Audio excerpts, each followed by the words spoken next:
Hello and welcome back to another episode of Handloader TV. I'm your host, Jeremiah, and in this episode we're going to be finishing our part 3 of the Yavapai College 7mm PRC custom rifle build video. So be sure to give us a thumbs up if you like what you see in this video, and don't forget to subscribe and hit that bell icon so you're notified when we post our next video.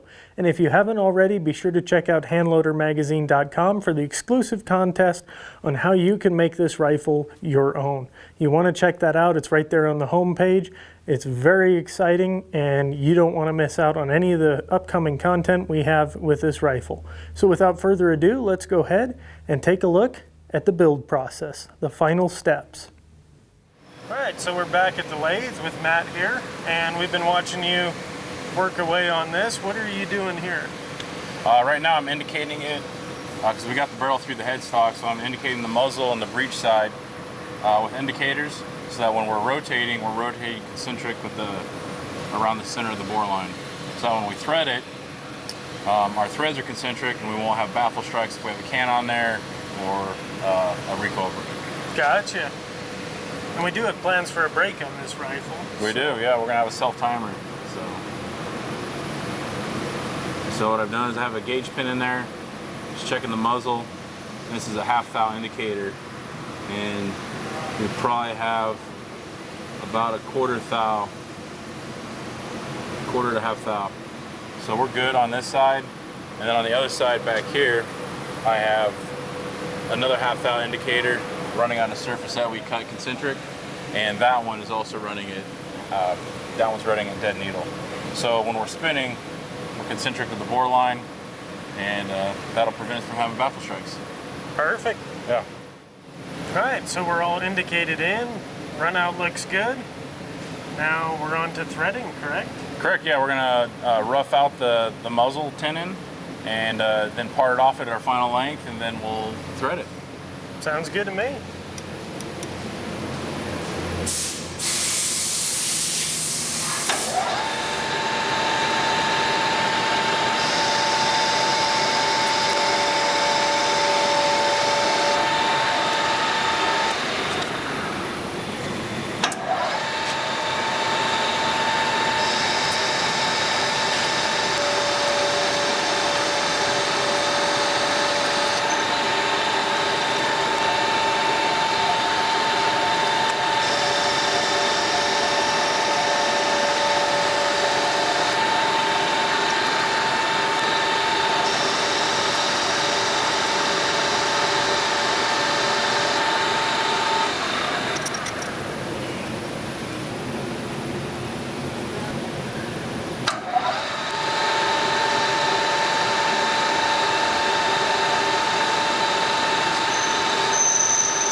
Alright, so we got the muzzle tenon.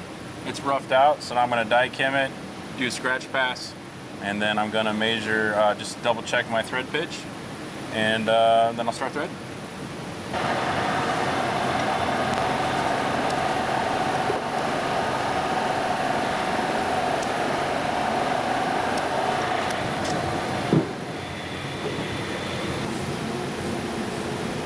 Alright, 24 threads per inch.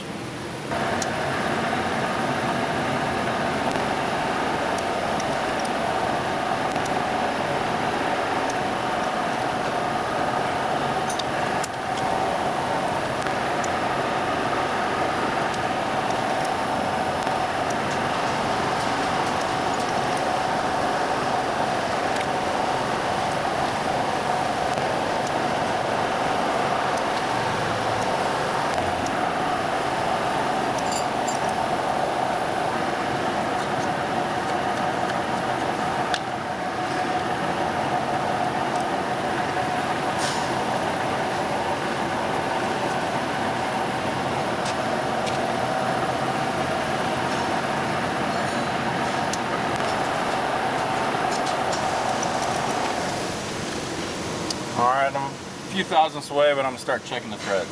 Okay.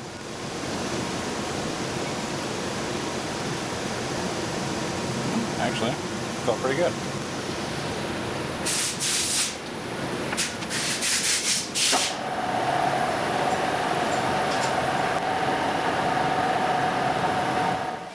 So I'm gonna measure the muzzle tenon length here, and then we'll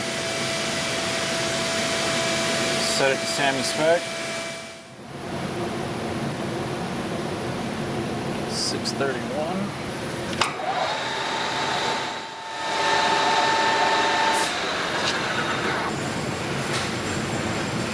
So Sammy spec is 620 thousandths minus 10 thousandths. So somewhere in that range where it's 619. So right on the money there.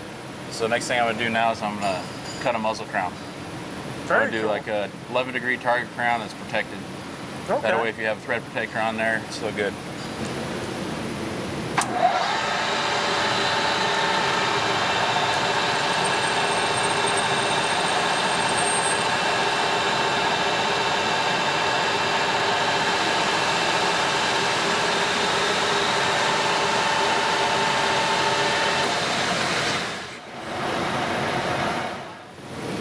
All right, there's our muzzle tenon. Pretty simple. Yeah, nice sharp crown. We got 11 degrees in there. Yeah, very nice. Looks good. Now I'll just get it torqued back on the receiver after we get it refinished. Sounds great. All right. Hey everybody, Eli again. Today what we're going to do is we're now working into the finishing section of this rifle. So I'm going to sandblast so that we can Cerakote it and get a nice finish that's going to grab onto it and hopefully last as long as it possibly can.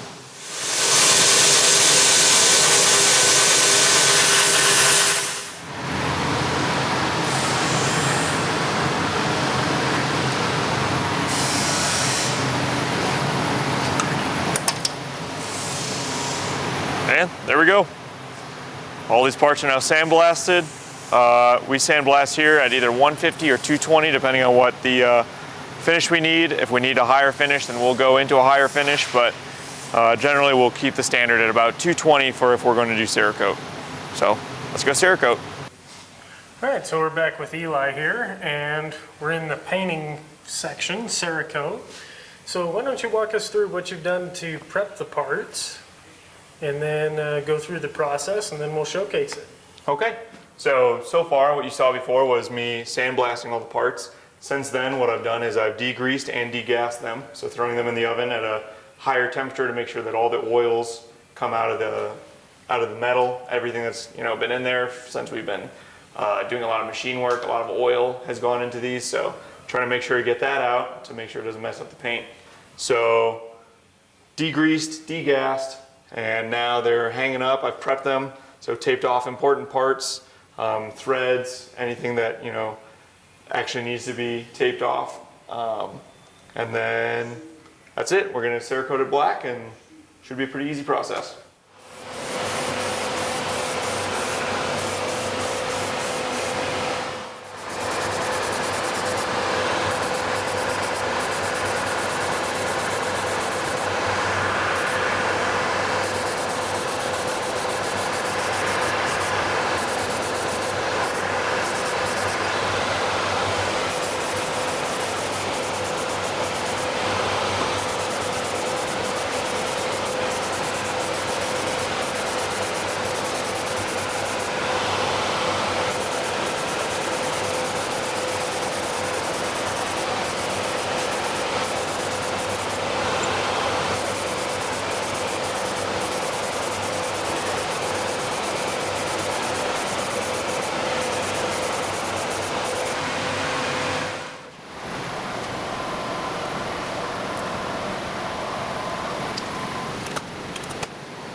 There you go. Now we'll set the timer for 2 hours, and then at the end of the 2 hours, we'll pull it out, and it'll be nice and pretty black. All right, so we've got Matt and Eli here, and a bunch of parts laid out before us. We're kind of in the final process of putting this rifle together. It's getting pretty exciting. What's next? Yeah, pretty exciting. Everything's gonna start to come together. It's gonna look like a rifle. So first thing I'm gonna start with here is I'm gonna go ahead and put the bolt firing pin assembly back together. Then I'm gonna check headspace, get the trigger mounted, and then I'm gonna hand it off to Eli to get it torqued into the stock and just keep going back and forth from there. Sounds good.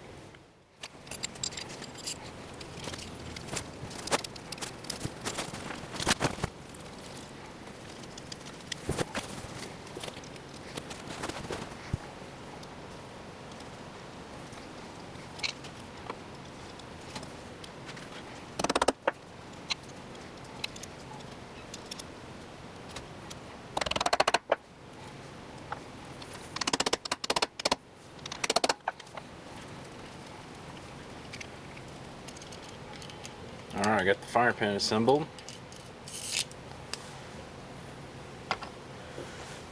Action set in the device here.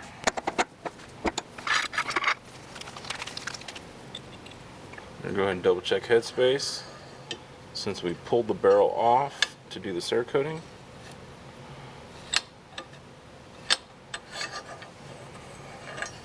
Fuel gauge is good. I get a small piece of tape. Now we're going to put a shim on the back of it and make sure it doesn't close.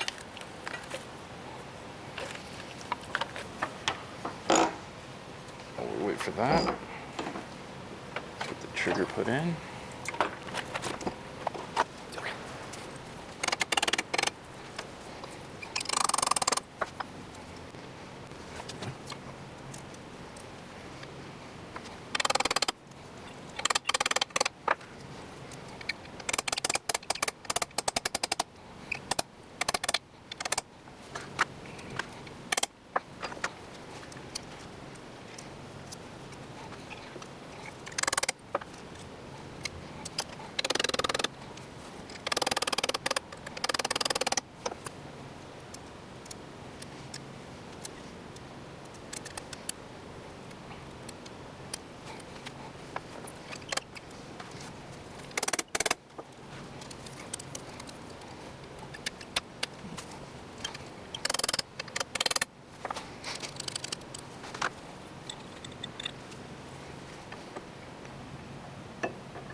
So we add a small shim to the back of the go gauge, and doesn't go, so it's good. That's what we wanted to see. I'm gonna turn it over to Eli here, and he's gonna finish doing some more assembly.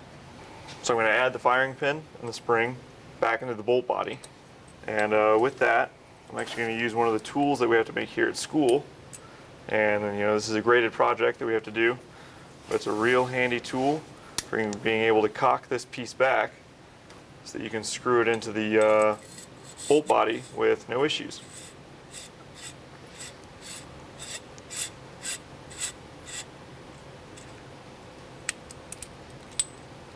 And just like that, it's installed. And another tool that you saw Matt using earlier was this guy right here. And this is also another one of the graded projects that we have. And it's a really handy tool as well. And it even works for different firearms. You can see we have a dovetail right here. And with that dovetail, you can switch out these different pieces up here for if you have different bolts that you need to work on. Okay. And from here, I'm going to insert the ejector into the bolt.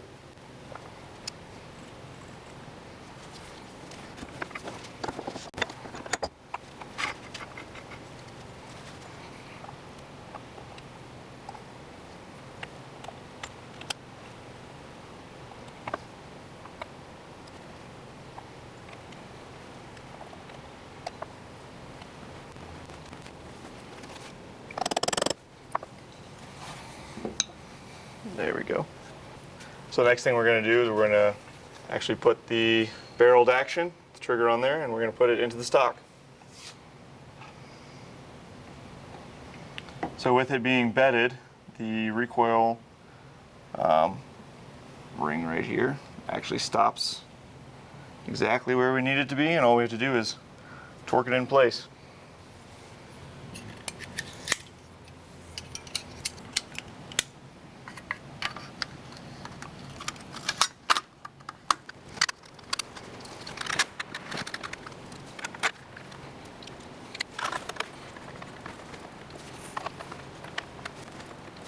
One of the important things with setting in action screws is you really want to make sure that you try to torque it down the same every single time, because the amount of pressure that you're putting on this is how much pressure is being put down into either the bedding that you have, onto the chassis that you have, and that's really going to change exactly where the rifle sits inside the stock. So a really good thing is something like these fix-it sticks right here, or even a fat wrench, or really whatever you have that you can get consistent torque down on these screws every single time. There we go. All right, so now we have the rifle set inside the stock here. We'll make sure that everything operates smoothly. Sweet.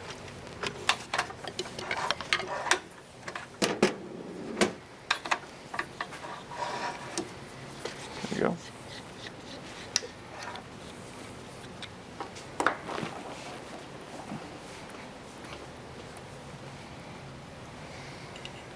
And in the earlier videos, you saw us, Matt here, threading this so we can put a nice little tactical bolt knob on there.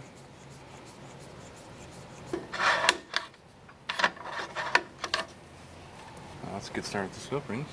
Okay. There we go.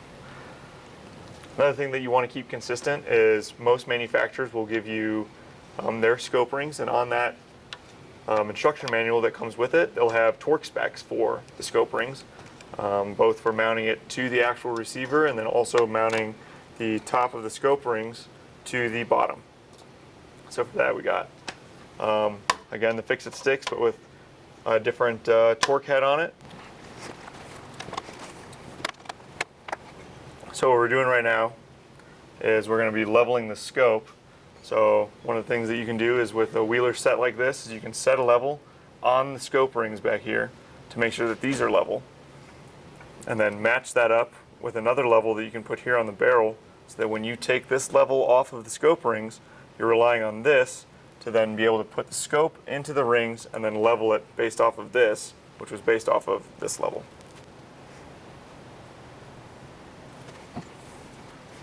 As most shooters know, you really want that scope to be level if you want to start hitting things at longer ranges or even at medium ranges. It's just something really important to make sure that you have that line straight up and down.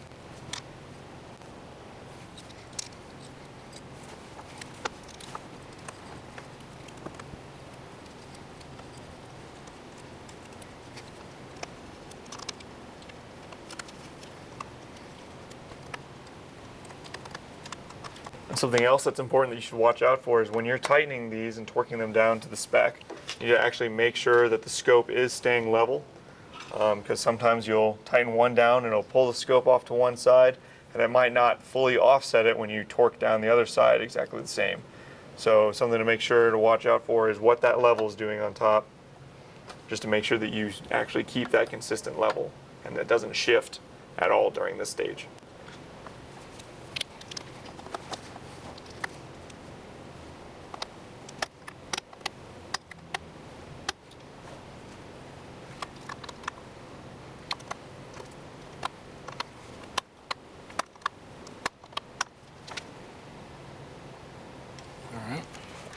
So next what we're going to do is we're going to be putting on this brake, and the nice thing about a lot of these brakes is some newer ones are self-timing.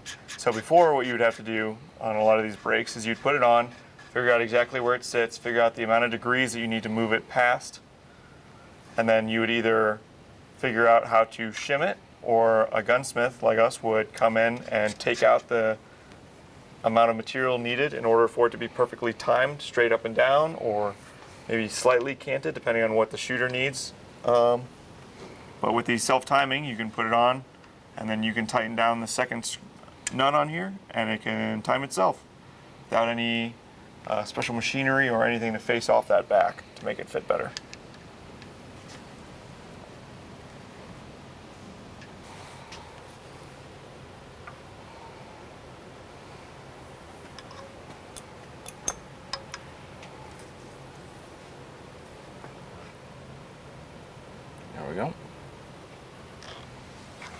There's the final assembly of the rifle.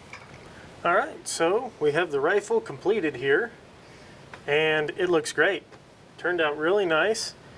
Let's go ahead and talk about it. Maybe start at the back end. We'll work our way forward and talk about the parts, get a trigger weight on it, and then an overall weight for the rifle with the optic.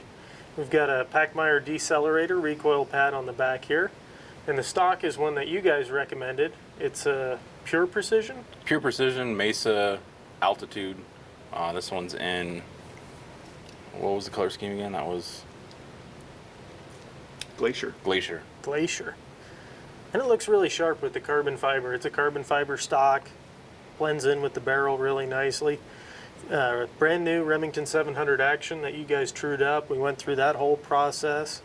That bolt is super, super smooth. We were all playing around with it. Feels really nice. The fluting turned out great on it. The Cerakote looks phenomenal. Very uniform, very clean. And then you did something on the carbon fiber barrel here. This is a Bartlett 1 8 twist, 26 inches in length? Correct. Yeah, I took it and I actually polished it out to 2000 grit. Gave it a smoother finish and sealed it. And I wish you could feel it. It's hard to, explain a feel on camera, but man, it is smooth. It's like glass. And it looks really sharp too. It kind of polished it up, and nice color on that. And then we added the self-timing muzzle brake there. Yeah, that's just temporary. We have a stainless one coming in. That's just for testing. And bottom metal, we have the Hawkins Precision bottom metal, and we have a Wyatt Magnum box with a Magnum follower and spring for that 7 PRC.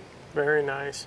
Wyatt makes good products. Very familiar with those. Used them a lot. I like their extended box magazines as well. Those are great. So, really high quality build here. A lot of time and thought and effort went in to make everything just perfect. And then the trigger we went with was a... We have a Trigger Tech Special. Okay, Trigger Tech Special. Shall we get a trigger pull weight on it? Let's go ahead and do that. So we're unloaded.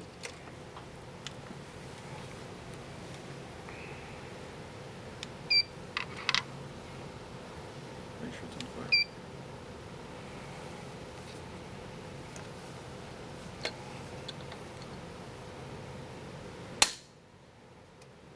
Coming in at right about 2.5 pounds. Take one more.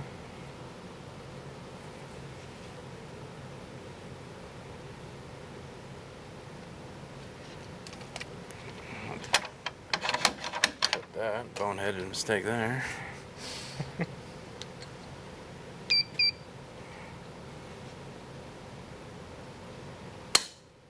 Yep. Trigger pull set about 2.5 pounds. 2.5 pounds. No creep, no over travel. And it's adjustable as well. It is. Yes. From 1 to 3.5 pounds. 1 to 3.5 Trigger Tech's pounds. really nice. They have an Allen under here and they actually have defined clicks. So if you're over a certain weight, each click has a value, and under that weight, each click has a value. So really easy to set it to exactly You don't have what to take want. apart the rifle to set that trigger. That's really nice. And then for testing purposes, we've got some tally rings here. And then we threw on a Leupold VX5 3 to 15 by 44. Good all-around scope. It weighs about 19.7 ounces. And the overall rifle we haven't really weighed yet. No, let's go ahead and take that.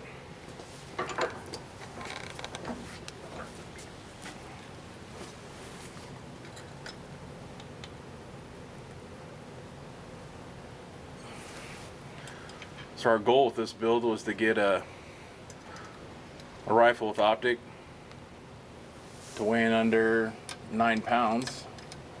So that was our goal. Let's see where we're at. 8.74. 8.74. Not bad. Not bad at all. Yeah, so we're about a quarter pound under our goal weight there. I think that 9 pounds is really going to make the 7 PRC, along with the brake we get, it's going to really make the 7 PRC manageable Yeah, for at the sure. range. So after 3 episodes of working on this rifle, it is finally complete and in its final form as you can see it right here. We swapped out for a Swarovski Z6 3 to 18 by 50p HD rifle scope, and we also have the stainless steel muzzle brake added to the end here. This rifle is in its complete form, as it will be presented to whoever enters on handloadermagazine.com. And we're not done with this rifle just yet. We're going to do a full load development with this rifle, work up the hand loads, and present that to the winner of the rifle. So they'll have completed data on the rifle, know what loads are good, which ones worked, which ones didn't, and all that good stuff as well. And there'll be a separate video on that. So stick around. You're going to want to keep an eye out on Handloader TV for that separate video. I'm really excited to get started on this thing, and we want to thank you guys so much for your support, for watching this, and all the good folks at Yavapai College who came together and made this project into a reality. We greatly appreciate that. Thank you so much, and don't forget to give us a thumbs up, subscribe, and hit that bell icon so you're notified when we post our next video, because very soon we'll be taking this to the range and seeing just how well it performs with a given set of hand loads. Thanks so much, and we will catch you in the next episode.